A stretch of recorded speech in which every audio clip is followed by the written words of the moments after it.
Friend, Nabanita কিচেনে তোমাদের সবাইকে স্বাগত। আজকে আবার কচু আলু চিংড়ি মাছ দিয়ে একটা রেসিপি বানাবো। সেই রেসিপি বানাতে আমাদের লাগছে সিদ্ধ করা কচু, ডুবো ডুবো করে কাটা আলু, তার সাথে পেঁয়াজ কুচি। এরপরে আমরা তেলেতে এই নুন হলুদ মাখানো চিংড়ি মাছটা ছেড়ে দিলাম। চিংড়ি মাছ কিন্তু বেশি ভাজবেন না, তাহলে স্বাদটা নষ্ট হয়ে যাবে। এরপরে হালকা ফ্রাই হয়ে যাবার পর তারপরে আমরা চিংড়ি মাছগুলো তুলে নিলাম।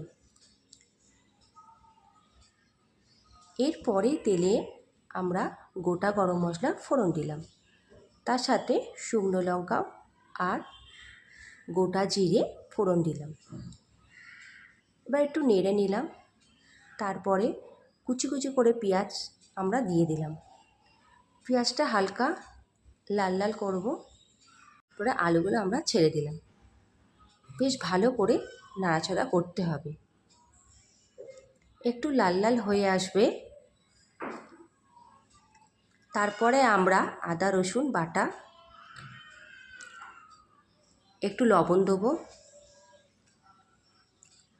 একটু জিরের গুঁড়ো,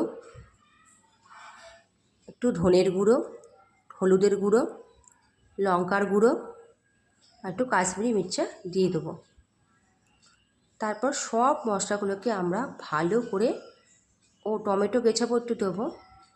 এবার সমস্ত মশলাগুলোকে আমরা কষিয়ে নেব। ভালো করে কষানোর পর যখন তেল ছেড়ে দেবে, তখন যেই সেদ্ধ করা কচুটা আমরা দিয়ে দিলাম। এটাকে নিয়ে 10 মিনিট আমরা একটু নাড়াচাড়া করব। নাড়াচাড়া করার পর যখন দেখো একটু মশলাটা কষে গেছে, তারপর একটু চিনিও দিয়ে দেবো।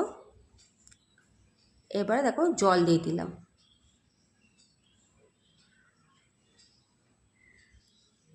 ঝোলটা যখন ফুটে আসবে, তখন ভেজে রাখা চিংড়ি মাছগুলো আমরা এতে দিয়ে দিলাম। একটু নেড়ে নিলাম।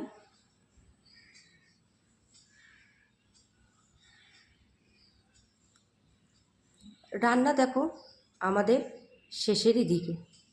এরপরে গরম মশলার গুঁড়োটা ছড়িয়ে দিলাম। রান্না আমাদের অলমোস্ট ডান। এই রেসিপিটি যদি আপনাদের ভালো লেগে থাকে, তাহলে একটা লাইক, কমেন্ট, শেয়ার আর সাবস্ক্রাইব করতে ভুলবেন না। আসছি আবার নতুন একটা রেসিপি নিয়ে। আজকের মতন টাটা।